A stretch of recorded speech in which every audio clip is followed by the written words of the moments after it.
मैंने आपको पिछले वीडियो में 20 तक बता दिया था, ठीक है। अब चलिए अब 21 नंबर देखते हैं।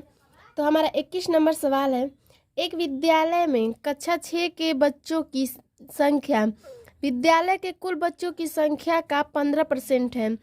मान लीजिए कोई विद्यालय है, ठीक है।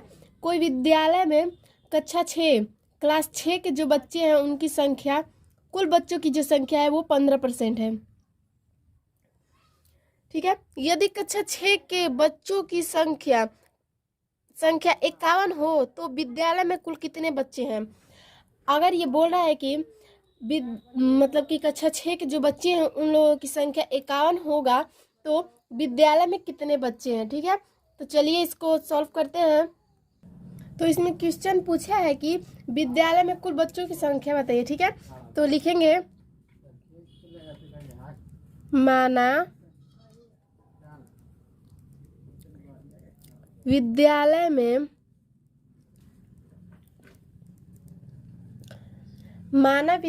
में कुल बच्चे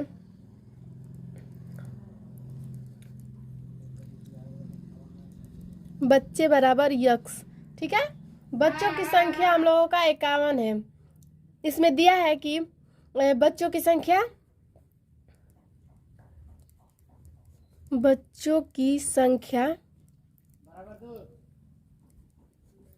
बराबर 51 है, ठीक है। तो इसको हल करेंगे तो दिया है कि देखिए यहाँ पे दिया है विद्यालय में कुल बच्चों की संख्या का 15%, यानी कि विद्यालय में बच्चों की संख्या का यानी कि यक्स का 15% बराबर कुल बच्चे हम लोगों के 51 है, ठीक है। इसको हल करेंगे 15 यक्स बटा में 100 बराबर 51, भाग में रहता है और इधर आता है तो गुणा में हो जाता है, ठीक है। 15 यक्स बराबर 51 गुणते 100, ठीक है। तो यक्स वाला जो रहता है वो इसके हमेशा बट्टा में आ जाता है, तो यक्स बराबर 51 गुणते 100 बटा के 15 कटाएंगे,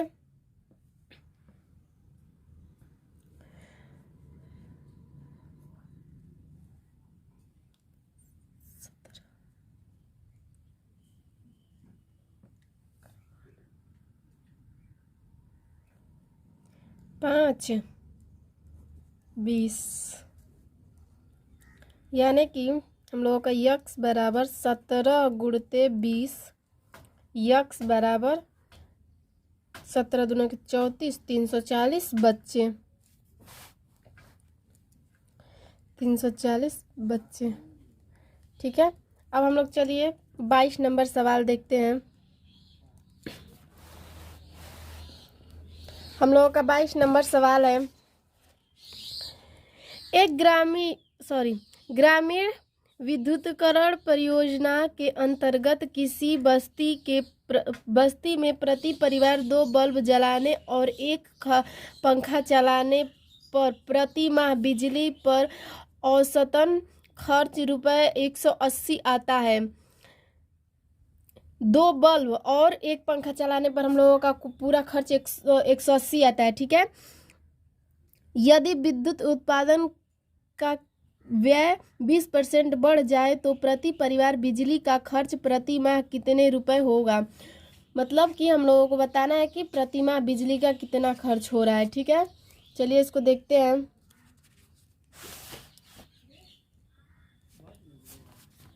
तो लिखेंगे बिजली के बिल,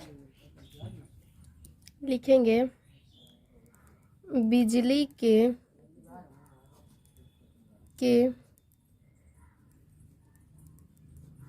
बिल में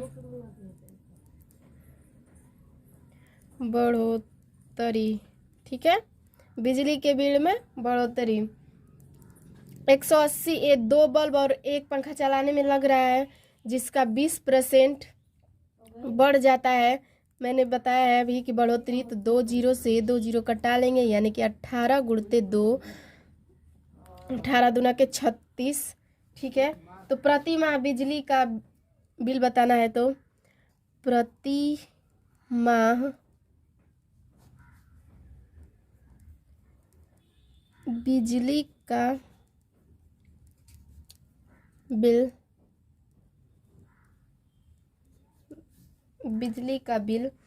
180 हम लोगों का पूरा लग रहा है, दो बल्ब और एक पंखा चलाने में, ठीक है। प्लस 36 हम लोगों का निकला है बढ़ोतरी, 36 बढ़ोतरी हो रहा है, ठीक है। तो इसको जोड़ेंगे तो 6 तो यानी 216 रुपये, 216 रुपये हम लोगों का लग रहा है, ठीक है। तो यहाँ से हम लोगों का अभ्यास 12G का ख़त्म हो गया, ठीक है। अब हम लोग अभ्यास 12H का पढ़ेंगे। चलिए अब हम लोग अभ्यास 12H शुरू करते हैं, ठीक है। तो पहला है हम लोगों का निम्नांकित सारणी में रिक्त स्थानों की निम्न स्थानों को अपनी अभ्यास पुस्तिका में भरिए। जो ये डिब्बा बना है देख रहे हैं, इसको भरना है, ठीक है। तो क्रम संख्या दिया है, क्रय मूल्य दिया है रुपए में और विक्रय मूल्य दिया है रुपए में, लाभ रुपए में दिया है और हानि रुपए में दिया है, ठीक है। तो चलिए पहला देखते हैं। पहला है हम लोगों का क्रय मूल्य रुपए में 100 रुपये है, ठीक है। क्रय मूल्य 100 रुपये है और विक्रय मूल्य हम लोगों का 115 है। तो हम लोगों को इसमें लाभ बताना है, ठीक है। हम लोगों को इसमें लाभ बताना है। तो इसका सूत्र होता है, चलिए देखते हैं इसका सूत्र। तो इसका सूत्र है कि अगर हम लोग विक्रय मूल्य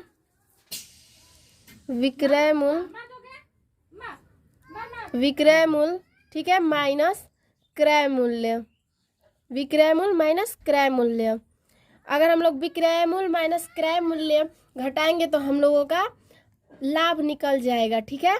हम लोगों का लाभ निकल जाएगा। तो हम लोगों का विक्रय मूल्य कितना दिया है 115।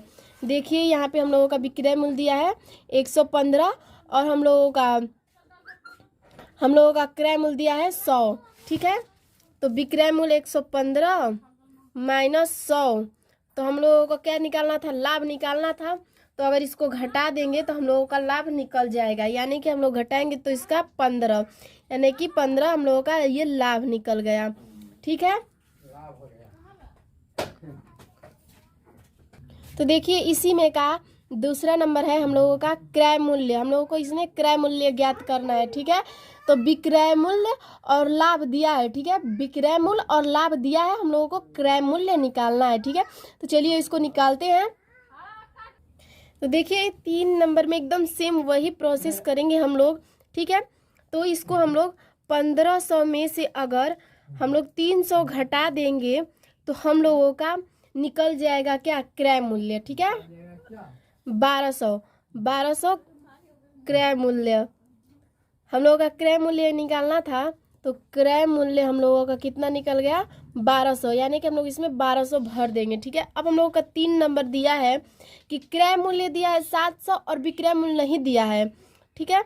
और हम लोगों का हानि इसमें दे दिया है, तो इसको भी वैसे ही कर देंगे।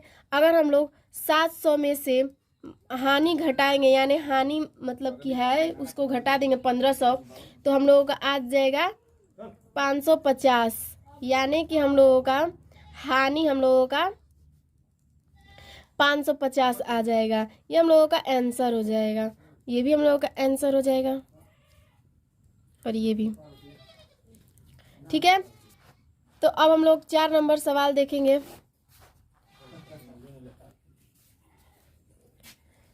4 नंबर इसी में कहा, देखिए क्रय मूल्य दिया है 1200 और विक्रय मूल्य दिया है 1।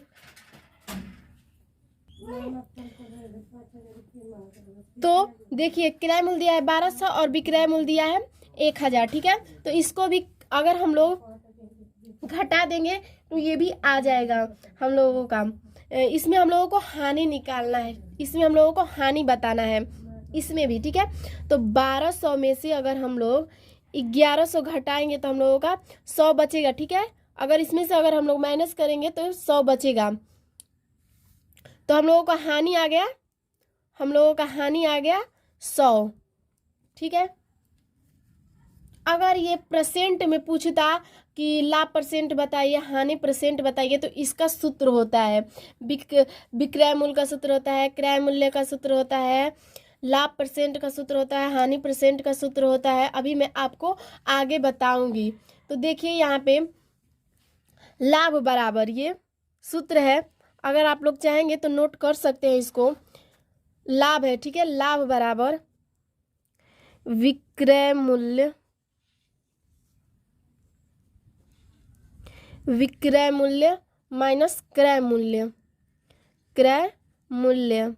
इसको आप लोगों को हमेशा याद रखना है। अगर आप लोग ये याद रखेंगे तो ये वाला हम लोगों का अगर आप याद रखते हैं तो आप लोगों को सवाल लगाने में बहुत ही आसानी हो जाएगा। और देखिए हम लोगों का ये हानि वाला सूत्र होगा, हानि का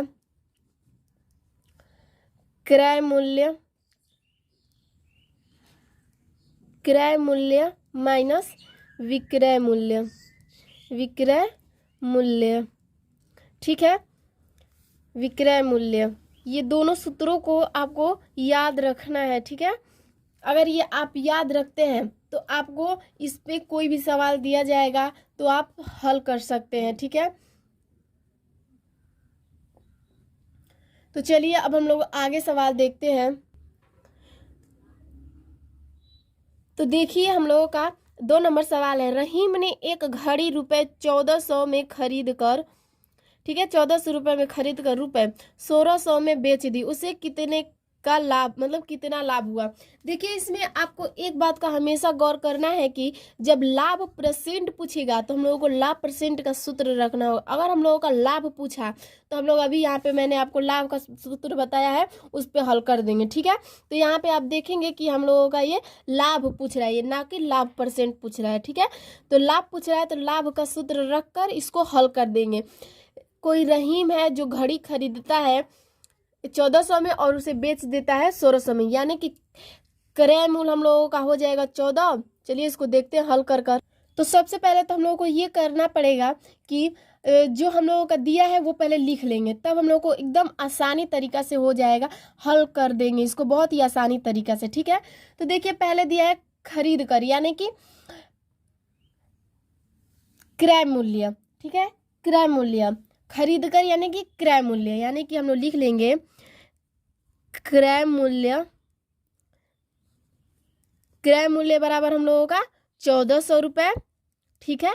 और विक्रय मूल्य यानी बेच कर, बोल रहा है कि बेचा, बेच दी, देखिए बेच दी यानी विक्रय मूल्य, विक्रय मूल्य, ठीक है। हम लोगों का विक्रय मूल्य 1600 रुपये दिया है।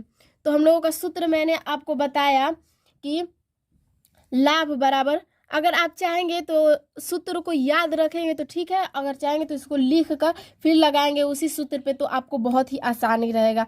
तो आप दोस्तों प्लीज़ कृपया करके सूत्र को याद रखिएगा हमेशा, ठीक है। तो चलिए इसको हल करते हैं। तो हम लोगों का लाभ बराबर होता है, मैंने आपको अभी बताया, विक्रय मूल्य, विक्रय मूल्य माइनस क्रय मूल्य, क्रय मूल्य, ठीक है। मैंने अभी आपको ये सूत्र बताया, इसी सूत्र के हिसाब से हम लोग रख लेंगे। तो लाभ बराबर, लाभ बराबर हम लोगों को निकालना था, तो लाभ बराबर विक्रय मूल्य हम लोगों का 1600 दिया है, तो 1600 माइनस 1400 हम लोग का क्रय मूल्य है 1400, ठीक है। तो लाभ बराबर 1600 में से अगर हम लोग 1400 घटाएंगे तो हम लोगों का 200 निकलेगा, यानी कि हम लोगों का लाभ 200 हो रहा है, यानी कि ये हम लोगों का आंसर हो जाएगा, ठीक है। तो चलिए अब हम 3 नंबर सवाल देखते हैं। 3 नंबर सवाल, तो देखिए 3 नंबर सवाल है, 3 नंबर है, गीता ने एक साड़ी रुपए 750 में बेची, इसमें रुपए 125 की हानि हुई, साड़ी का क्रय मूल्य ज्ञात कीजिए, ठीक है। साड़ी का क्रय मूल्य ज्ञात करना है, तो चलिए इसको भी लगाते हैं। तो हम लोग का क्रय मूल्य का सूत्र होता है, देखिए फ्रेंड्स इसको भी आपको याद रखना है, ठीक है। क्रय मूल्य, क्रय मूल्य का सूत्र होता है विक्रय, विक्रय मूल्य प्लस हानि, ठीक है, विक्रय मूल्य प्लस हानि। देखिए इस सूत्र को भी आप याद रख लीजिएगा। अभी हम लोगों का एक और सूत्र आएगा, ठीक है, उसको भी मैं भी आगे बता रही हूँ। अगर वो भी सूत्र आप याद कर लेंगे तो आपके लिए अच्छा होगा, ठीक है। तो क्रय मूल्य हम लोगों को ज्ञात करना है। तो क्रय मूल्य बराबर हम लोगों का विक्रय मूल्य कितना दिया है, देखिए क्रय मूल्य हम लोगों को ज्ञात करना है। विक्रय मूल्य हम लोगों का 750 है, क्योंकि बोल रहा है कि गीता ने एक साड़ी 750 रुपये में बेची, यानी कि विक्रय मूल्य हो जाएगा बेची। और हम लोगों का हानि दिया है, हम लोगों का हानि दे दिया है, बोला है कि इसमें 125 रुपये का हानि होता है, 125 रुपये का हानि होता है। तो हम लोगों को क्रय मूल्य बताना है। तो क्रय मूल्य का सूत्र पर रख देंगे। तो क्रय मूल्य बराबर विक्रय मूल्य 750 प्लस हानि 125, ठीक है। अगर इसको जोड़ेंगे तो क्रय मूल्य अब अगर इसको हम लोग जोड़ेंगे तो 5, 7 और 8 यानी कि 875 आ रहा है, ठीक है, 875 आ रहा है। ये हम लोगों का आंसर हो जाएगा।